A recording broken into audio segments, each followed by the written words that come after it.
அன்பார்ந்த ஞானவழி YouTube channel நேயர்கள் அனைவருக்கும் வணக்கம். இந்த பதிவில் கும்ப ராசி அன்பர்களுக்கு செவ்வாய் பெயர்ச்சி சிறப்பு பலன்கள் காணலாம். 2024 வருடம் ஆகஸ்ட் மாதம் 26ஆம் தேதி முதல் அக்டோபர் மாதம் 23ஆம் தேதி வரை ஒரு 58 நாட்களுக்கு ரிஷபராசியிலிருந்து மிதுன ராசிக்கு செவ்வாய் பெயர்ச்சியாகி மிருகசீரிஷ நட்சத்திரம் 3-4 பாதத்திலும், திருவாதிரை நட்சத்திரம் 4 பாதத்திலும், புனர்பூச நட்சத்திரம் 1-2-3 பாதத்திலும் சஞ்சாரம் செய்ய போகிறார். செவ்வாய் பெயர்ச்சியின் மூலம் எந்த மாதிரியான பலாபலன்கள் நடக்கும் என்பதை இந்த பதிவில் காணலாம்.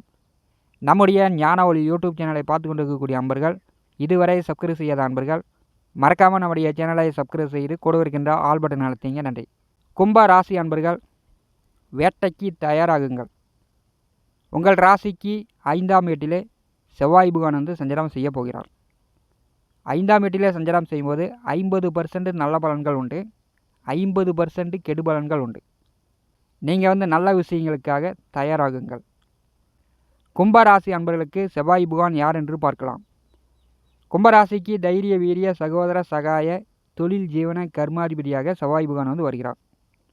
அதாவது 3-10ஆம் வீட்டிற்கு அதிபதி, காலபுருஷனுக்கு 1-8ஆம் வீட்டின் அதிபதி. கும்பராசிக்கு உபஜயஸ்தானமாக வருகிறது. கும்பராசிக்காரர்களுக்கு இளைய சகோதரம் உண்டு. தொழில் சார்ந்து, வேலை சார்ந்து எடுக்கின்ற முயற்சிகள் உங்களுக்கு உடனுக்குடன் வெற்றியாகும். நிலபுல பூர்வீக சொத்துக்கள் உண்டு. கும்பராசி அன்பர்கள் வளர வளர, இவர்கள் 40 வயதோ 45 வயதோ வளர வளர அந்த பூர்வீக சொத்துக்களில் ஒரு பாதியை விற்று விடுவார்கள். விவசாயம், ஆடு மாடு, கொல்லம்பட்டறை, லேத் ஒர்க் ஷாப், உணவு விடுதி, பூஞ்செடி, மண், நிலம், பூமி சார்ந்த தொழில்கள் பெரும்பாலும் இவர்களுக்கு அமையும். அதே மாதிரி காவல்துறை, இராணுவம், தீயணைப்புத்துறை, மருத்துவம் பெரும்பாலும் கும்பராசி என்பதற்கு அமையும். செவ்வாய் பகவானுடைய காரகத்துவங்கள் பார்க்கலாம். 9 நவகிரகங்களில் செவ்வாய் காலபுருஷனுக்கு 1-8ஆம் வீட்டின் அதிபதி. செவ்வாய் என்றாலே போராளி, வேட்டைக்காரன், பூமி நில சகோதரக்காரகன், இரத்தக்காரகன், பெண்களுக்கு கலத்தரக்காரகன், தைரியக்காரகன், 2ல் 1 நீயா நானு மோதி பார்க்கக்கூடிய கிரகம் செவ்வாய். சண்டைக்காரகன், வீரத்திற்கு முதன்மையான கிரகம் செவ்வாய். பற்கள், எலும்பு, இரத்தக்காரகன், யூனிஃபார்ம் வேலையை குறிக்கக்கூடியவர். காவல்துறை, இராணுவம், தீயணைப்புத்துறை, மருத்துவம், போக்குவரத்து தொழிலாளர்கள் யூனிஃபார்ம் வேலையை குறிக்கக்கூடியவர். விவசாயம், பூஞ்செடி, கம்பிவேலி, செம்மண் பூமி, வாக்குவாதம், எதிர்வாதம் செய்து விடாமுயற்சியுடன் வெற்றியா தோல்வியான சந்திக்கக்கூடிய கிரகம் செவ்வாய். எல்லா உயிர் ஜீவராசிகள் உடலிலும் வெப்பத்தை கொடுக்கக்கூடியவர் இந்த செவ்வாய் தான். எல்லா உயிர் ஜீவராசிகளுக்கும் சக்தியை கொடுக்கக்கூடியவர் செவ்வாய். செவ்வாய் பகவான் சுய ஜாதகத்தில் நல்ல நிலையில் இருந்தால் வீடு, நிலபுல சொத்து சேர்க்கை உண்டு. கும்பராசிக்கு 4ஆவது வீட்டிலே குரு செவ்வாய் கூட்டணி சேர்ந்து ஆவணி மாதம் 10ஆம் தேதி வரை சஞ்சாரம் செய்கிறார்கள். அதாவது கும்பராசிக்கு 4ஆம் இடம் சுகஸ்தானத்திலே செவ்வாய் குரு கூட்டணி. கும்பராசிக்கு 12ஆவது வீட்டிலே குரு நேசம், செவ்வாய் உச்சம். குரு செவ்வாய் கூட்டணி சேரும்போது பெரும்பாலும் உங்கள் உடல் ஆரோக்கியத்தில் வெப்பம் சார்ந்து சளி, காய்ச்சல், இருமல், வயிற்றுப்போக்கு இந்த மாதிரி சிறு சிறு நோய் நொடி தொந்தரவுகள்லாம் வந்திருக்கக்கூடும்.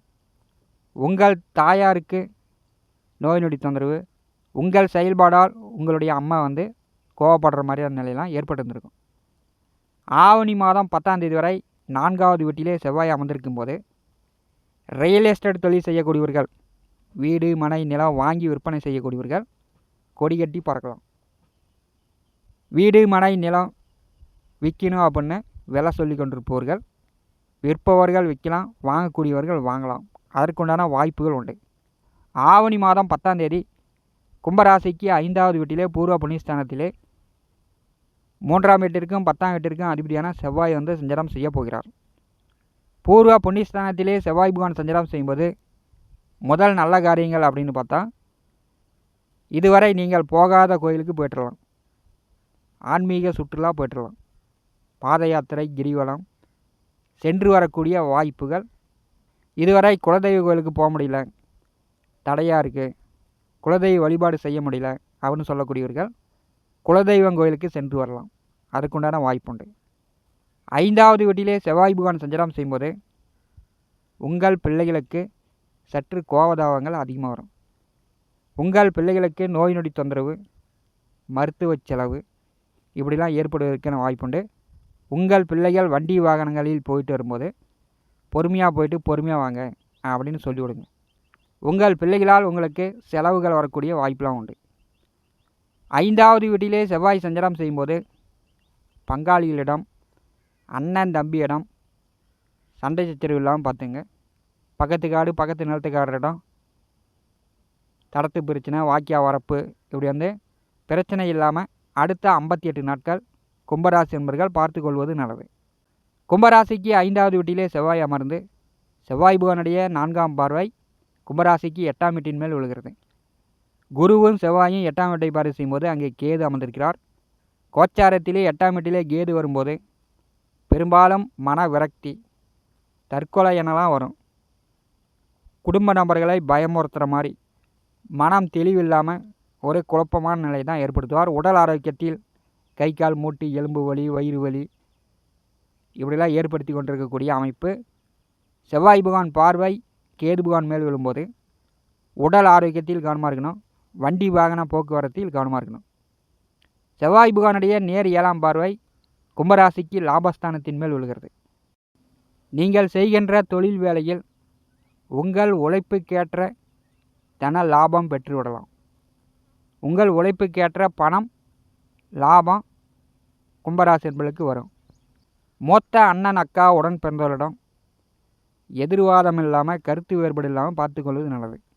அதே மாதிரி மருமகன் மருமகளிடம் கும்பராசி என்பர்கள் கொஞ்சம் தன்மையாக பணிவாக பேசணும். உங்களுக்கு கோபங்கள் வரும். கோபத்தை கட்டுப்படுத்தி கொள்வது நல்லது. கும்பராசிக்கு 12வது வீட்டை செவ்வாய் பகவானுடைய 8ஆம் பார்வையால் பார்வை செய்கிறார். 12வது வீட்டை செவ்வாய் பார்வை செய்யும்போது ஒரு சிலர் பெரும்பாலும் இளைஞர்கள் பூர்வீக சொத்துக்களை விட்டு, வீட்டை விட்டு வெளியூர், வெளியிடம், வெளிநாட்டில் தங்கி வேலை பார்க்குற மாதிரியான நிலை ஏற்படும். வெளிநாடு வேலைக்கு முயற்சி செய்யக்கூடியவர்கள் முயற்சி செய்யலாம். உங்களுக்கு வெற்றி வாய்ப்புகள் உண்டு. 5வது வீட்டிலே செவ்வாய் சஞ்சாரம் செய்யும்போது தைரியமாக எந்த ஒரு முடிவையும் எடுக்கலாம். அதற்குண்டான வாய்ப்புகள் உண்டு. பூர்வ புண்ணியஸ்தானத்திலே வெப்பகரகம் சஞ்சாரம் செய்யும்போது திருமணம் செய்து ஒரு வருடகாலமாக குழந்தை பாக்கியத்திற்கு காத்து கொண்டிருப்பவர்களுக்கு குழந்தை பாக்கியம் உண்டு. முதல் குழந்தையோ 2வது குழந்தையோ குழந்தை பாக்கியம் உண்டு.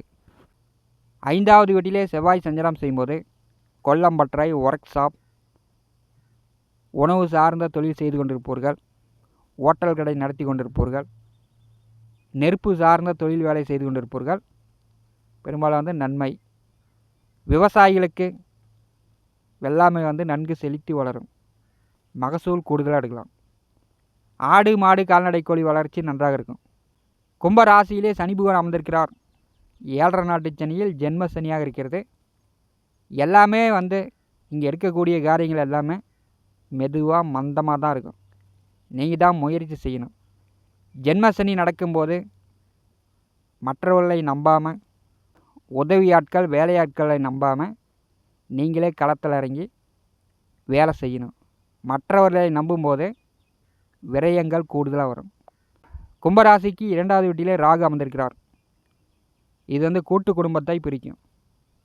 இளைஞர்களை படித்து முடிச்சுட்டு வேலை தேடி கொண்டு இருப்பவர்கள் வீட்டை விட்டு வெளியில் தங்கி வேலை பார்க்குற மாதிரி நிலையெல்லாம் ஏற்படும். வெளியில் தங்கி வேலை பார்த்தாலும் 2வது வீட்டிலே ராகு அமர்ந்திருக்கும் போது பண வரத்து உண்டு. பணப்பற்றாக்குறை இல்லாமல் பார்த்துக்கலாம். ராகு 2ஆம் வீட்டில் அமர்ந்திருக்கும் போது யாருக்கும் வாக்கு கொடுக்காதீங்க. யாரையும் எடுத்தெறிந்து பேசி பயமுறுத்தாதீங்க. குடும்ப நபரிடம் ஒற்றுமையாக இருக்கணும். இதை கும்பராசி என்பர்கள் கடைபிடிங்க. 7.5 நாட்டு சனியில் ஜென்மசனி நடக்கிறது. 2வது வீட்டிலே ராகு அமர்ந்திருக்கும் போது 8வது வீட்டிலே கேது சஞ்சாரம் செய்யும்போது கும்பராசி என்பர்கள் உங்கள் உழைப்பின் மூலமாக உங்கள் வாழ்க்கை கொஞ்சம் கொஞ்சமாக முன்னேறும். உங்கள் உழைப்புக்கு தகுந்தவாறு தான் பணம் வருமானம் வரும். சம்பாதித்த பணத்தை சரியாக நீங்கள் கையாள வேண்டும். மற்றவர்கள் நம்பி யார்ட்டையாச்சும் கொடுத்து புதையல் எடுக்கிறேன், லாட்ரியில் பம்பர் பிரைஸ் அடிக்கும், போட்டி பந்தயம், ரேஸு இப்படி வந்து பேராசைப்பட்டு சம்பாதித்த பணத்தை விரயம் செய்து விடாதீர்கள். எதிலும் கொஞ்சம் பண விஷயங்களில் கவனமாக இருக்கணும். இந்த காணொலியை பற்றி உங்களுடைய மனநல கருத்துக்களை நம்முடைய கமெண்ட் பாக்ஸில் பதிவு செய்யுங்கள். நம்முடைய ஞான ஒளி யூடியூப் சேனலை பார்த்து கொண்டு இருக்கக்கூடிய அன்பர்கள், இதுவரை சப்ஸ்கிரைப் செய்யாத அன்பர்கள் மறக்காமல் நம்முடைய சேனலை சப்ஸ்கிரைப் செய்து கூட இருக்கின்ற ஆல் பட்டன் அழுத்துங்க. தினந்தோறும் நம்முடைய சேனலில் ஜோதிட பலன்கள் பதிவிடப்படும். உடனுக்குடன் பார்த்து பயன்பெறுங்கள். நன்றி, வணக்கம்.